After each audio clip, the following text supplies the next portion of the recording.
Subscribe now and press the bell icon. Never miss an update.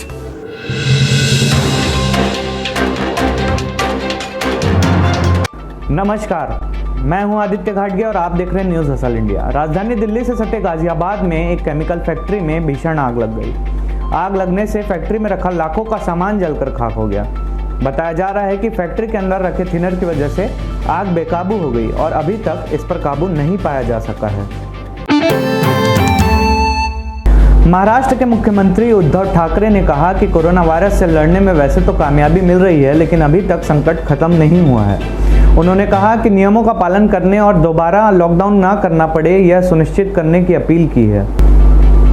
Uddhav Thackeray ने जनता से संवाद करते हुए कहा कि कोविड-19 से युद्ध के दौरान हमारे सामने निसर्ग चक्रवात तूफान जैसी चुनौती सामने आ गई। उन्होंने कहा कि अभी हमारी टीम रायगढ़ का दौरा करके वापस लौटी है और हम कह सकते हैं कि जो काम हुआ है वो संतोषजनक है। उन्होंने कहा कि सरकार जनता के साथ है। Air India Vande Bharat mission के चौथे चरण के तहत 3 से 15 जुलाई तक 17 देशों से 170 विमानों का परिचालन करेगी।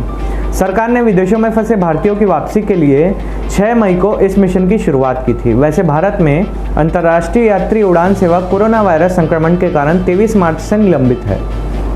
एयर इंडिया के दस्तावेज के अनुसार मिशन के चौथे चरण में वह भारत से Canada, America, Britain, Kenya, Sri Lanka, Philippine, Kyrgyzstan, Saudi Arab, Bangladesh, Thailand, दक्षिण Africa, Russia, Australia, Japan, Ukraine और वियतनाम को जोड़ने वाली 170 उड़ानों की परिचालन करेगी।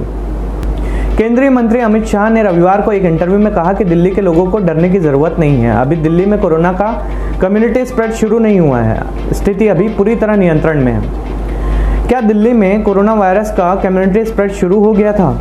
ये घोषणा करने पर केंद्र और दिल्ली सरकार के बीच मतभेद के बारे में पूछे जाने पर अमित शाह ने कहा कि दिल्ली अभी तक उस स्थिति में नहीं पहुंची है और यदि उस स्टेज में पहुंच जाएगी तो केंद्र सरकार घोषणा करने में संकोच नहीं करेगी।